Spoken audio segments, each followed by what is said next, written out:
as these are essential for enabling AI adoption across various sectors of the economy. Cabinet received and approved the renaming of the headquarters of 1 Infantry Brigade headquarters in Bulawayo District and the Zimbabwe School of Infantry Army Barracks, which was presented by the Minister of Justice, Legal and Parliamentary Affairs, Honorable Ziyambi Ziyambi, who is also the acting chairperson of the Cabinet Committee on Place Names. Following the promulgation of a Defence Cantonment Notice of 2017 and the subsequent renaming of Headquarters 1 Infantry Brigade, Headquarters Bulawayo District, and the Zimbabwe School of Infantry, Cabinet has now directed that the Army Barracks should retain their original names. Accordingly, Headquarters 1 now retains the name Kumalo Barracks. Headquarters Bulawayo District retains the name Imbizo Barracks, and the Zimbabwe School of Infantry be renamed Lookout Masuku Barracks. Cabinet also wishes to advise that upon the completion of the Mbudzi interchange, it will be named Trabablas Interchange in recognition of the visionary leadership of His Excellency the President Dr. E.D. Mnangagwa. Cabinet considered and approved the tourism and hospitality industry policy, which was presented by the Minister of Finance, Economic Development and Investment Promotion. The framework is tailored to promote and develop a robust tourism and the Tourism Act Chapter 14.20. The policy is underpinned by 6 primary goals as follows: the utilization of innovative frameworks to accelerate tourism and hospitality industry development and promotion, strengthening human capacity development in the tourism and hospitality industry, developing a robust physical and digital infrastructure for the tourism and hospitality industry, strengthening a facilitatory, legal and regulatory infrastructure for the tourism and hospitality industry, developing and utilizing innovative and stable financing infrastructure for the tourism and hospitality industry, and fostering regional and international cooperation to grow the industry. The policy framework will be supported, among others, by a robust institutional framework for coordination, monitoring, and implementation modalities. Cabinet received a report on the implementation of the 100-day cycle priority projects for 2024 as presented by the Minister of State for National Security in the Office of the President and Cabinet, Honorable Love Mo Matuke. Cabinet highlights that 367 projects were implemented in 2024 and the achievements were recorded particularly in manufacturing, social protection and infrastructure sectors. Progressive delivery of affordable and decent accommodation remains a priority of government working in partnership with various contributing partners in the public, private and non-governmental sectors, including local communities. The digital economy continued with the aim of bridging the digital divide between the urban and the rural populace. Food and nutrition thematic area improved food sufficiency, culminating into the reduction of food insecurity being perpetuated by climate change-induced drought. The rest of the sectorial performance across the 14 thematic areas of the National Development Strategy 1 will be publicized and disseminated for the information of citizenry. Cabinet received and approved the implementation plan for the Presidential Rural Solarization Project, which was presented by the Minister of State for National Security, Honorable Lavo Matuki.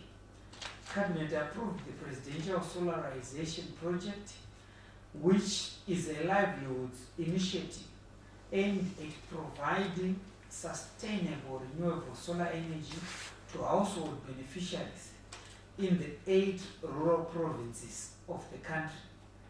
The project targets approximately 200,000 beneficiaries per year and will run for a period of 5 years, starting from 2025. The Rural Infrastructural Development Agency will oversee the implementation of the project through an interministerial steering committee architecture comprising experts from local universities. The project will be financed by the government of Zimbabwe and other stakeholders and will provide affordable but advanced solar technologies to power gadgets such as light bulbs, radios, television, phone chargers, laptops, small refrigerators, submersible pumps, and Wi-Fi. Local youths and women will be trained to participate in the installation program, which will be implemented in the districts and villages across the 8 provinces of the country. Cabinet received and noted the report on His Excellency the President, Dr. Idi Mnangagwa's visit to the SADC headquarters on the 13th of December 2024, which was presented by the Minister of Foreign Affairs and International Trade. His Excellency the President, Dr. Idi Mnangagwa, who is also the chairman of SADC, together with the President of Botswana, Advocate Duma Gideon Boko, received the SADC headquarters building from the Bongo Investment Proprietary Limited. The building had been governed through a build, lease and transfer public-private partnership agreement between SADC and Bongo Investments and the government of Botswana as a guarantor since 2003. His Excellency the President, who is also the chairperson of SADC, together with the President of Botswana, also officiated at the SADC groundbreaking ceremony in terms of the standby Force Regional Logistics Depot in Rasesa village. The Regional Logistics Depot will support regional peace and humanitarian missions under the African Union Standby Force Policy Framework.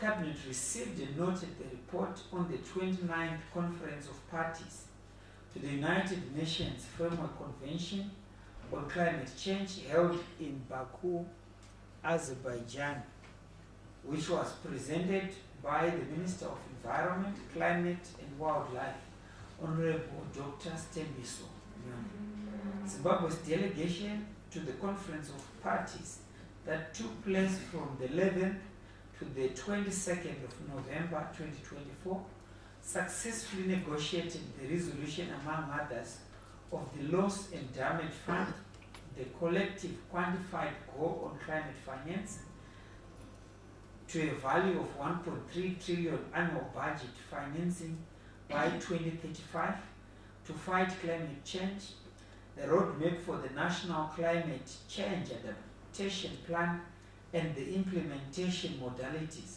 for full-scale implementation in terms of carbon trading under Article 6 of the Paris Agreement. Zimbabwe and other developing countries succeeded in securing a commitment by developed countries to channel funds focused on climate change. The COP29 proffered a number of declarations aimed at enhancing its vision, including COP29 Truce Appeal, the Global Energy Storage and Grids Pledge, which Zimbabwe is already customizing. The platform provided an invaluable opportunity for the country to showcase the National Adaptation Plan to a wider audience. Going forward, Zimbabwe will continue to review outcomes of the COP29 and to formulate strategies that best suit our national aspirations, especially the just transition. I thank you. Thank you very much, Honorable Minister, for presenting today's cabinet highlights. We now move to the first round of 3 questions emanating from presentation by the Honorable Minister. Then we'll ask the Honorable Ministers to respond to the questions. Then the second round again will be 3 questions, then get the ministers to respond. Who is going to start?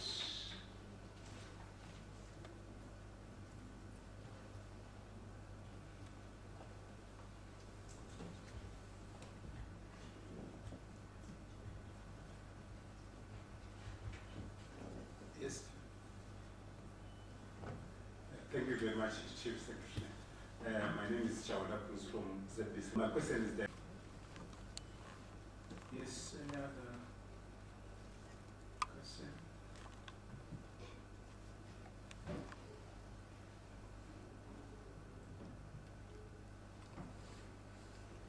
Bruce, you can ask as many questions as you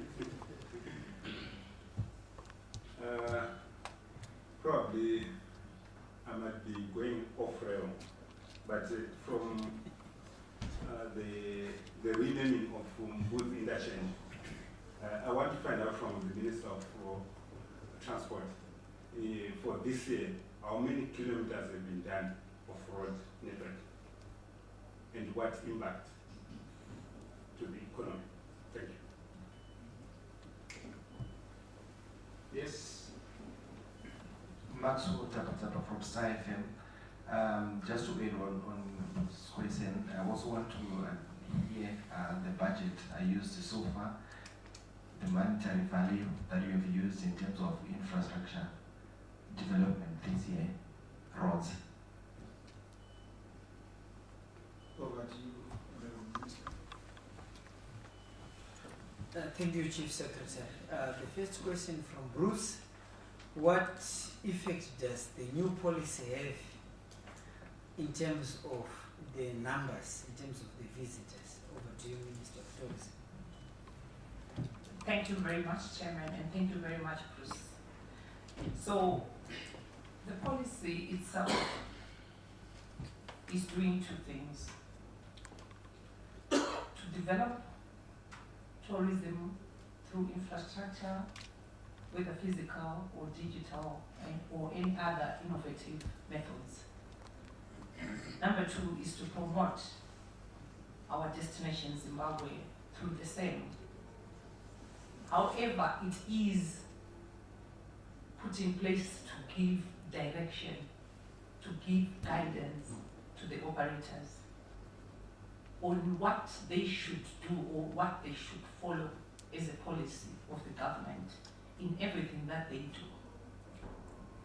So when it comes to infrastructure, we all know that we need more infrastructure in our country, particularly our tourism city in Victoria Falls, we have a huge shortage, and across the country. But we are now building new infrastructure, physical infrastructure, following the policy, and following the new trends, and following the President's Vision 2030, as well as the direction that he has given in his MTS1. If you look at the older policy, it was not speaking to that. So what emulated us to do a new policy was more about his vision and about his strategy, but more so about the UN Agenda 2063 Sustainable Development Goals, which speaks to the communities, which speaks to going green, which speaks to inclusivity. Now visitors, Bruce, some of them, when they decide a destination to go on holiday, they are looking at all these things. What does Zimbabwe do within their ecosystem in tourism? If they know that we are following this, it prompts them to say, there I can go, because they work with communities, because they are going green, because they are preserving their ecosystem. So those are some of the things that have prompted us to have this new policy. But the physical infrastructure is what will promote the numbers, and how we do it according to the guidance that we give to our operators. I submit. Thank you, Minister. Bruce and your friend. That item was not part of the discussions today, but we have a calendar of programs starting tomorrow, which was approved some time back by the President. We held 3 sessions where Cabinet meets the media to ask any question. So you can have your conflict of questions to ask. So bring ministers through, so the calendar will be shared through the PS and Comrade George Soko. So that a particular day with the Minister of Local Government, Minister of Transport, Minister of Housing, Minister of Energy, and you bring all the questions that you may wish to ask, especially considering the achievements that have been generated in the new dispensation. So I want you to go and research so that you can ask any question during the next few days. I've already alerted the ministers that Cabinet now should start meeting the media, number 1. The second item are the provincial tours. All those bridges, all those dams that we constructed will be partaking in tours across all rural provinces and also metropolitan provinces, so that you get to see and you get the feel of the Chirundu Bike Bridge Road, in terms of especially the Mashingo Bike Bridge Road and the Mashingo to Harare Road, and also the plans that we've put in place all the way to Chirundu. All those new dams, so we have an opportunity. So each and every media house will be in a position to participate, and will provide free transport, provide the bus from the ministry to ferry you around across all the provinces, so that you get to see all the plus 8,000 projects that have been achieved under the leadership of President Edi Nagao. So there's so much opportunity. Thank you. Thank you very much, Honorable Minister. We move to the last round of 3 questions. And we get responses from the Minister.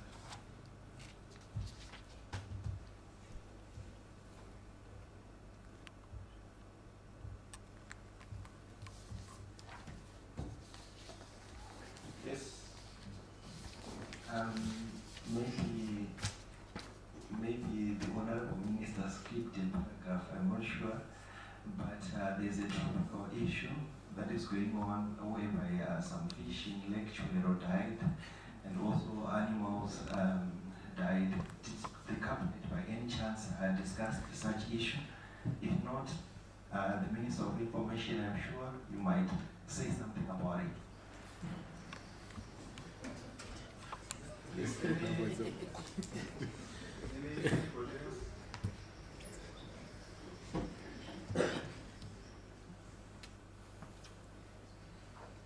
Honorable Minister, over to you. My brother, I don't know if you indicated his name in the media house. I have just Tapa Tapa. Comrade Tapa Tapa. Yes, we are aware of that particular issue. But for today's post-cabinet briefing session, that was not part of the session.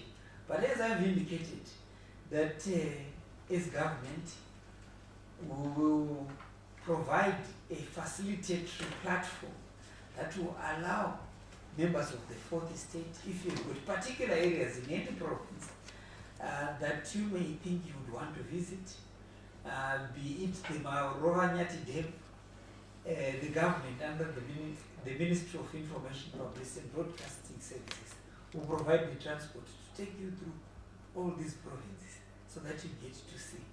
You remember when the president also, as government, when we came up with the ZIG, for the first time in more than 40 years, you had an opportunity to visit the Reserve Bank of Zimbabwe, to be able to see the gold reserves and even to touch.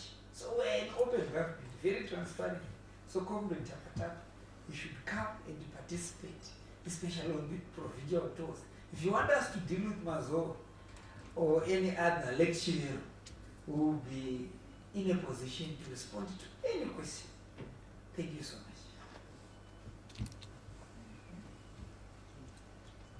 Thank you very much, Honorable Minister, Honorable Ministers, for today's post-cabinet press briefing.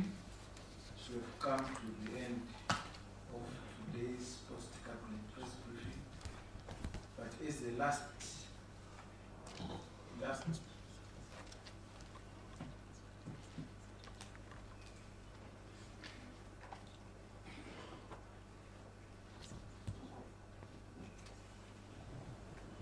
As our last post-cabinet press briefing, we always propose a toast to our colleagues who have been having these briefings for the 2024 cabinet sitting sessions. This is our 41st cabinet, it's our 41st post-cabinet briefing. So immediately after, we will have a small reception for our colleagues and the media, hosted by our chairperson, the Honorable Minister. So just break for 10, 15 minutes and we converge. We will have a small speech from our minister. Then we enjoy what we have. Thank you very much.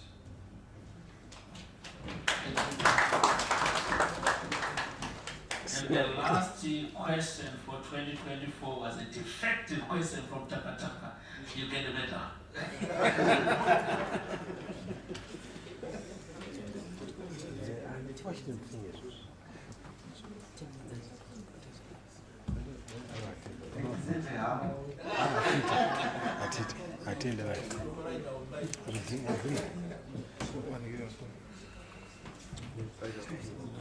As we are dismissed, as already on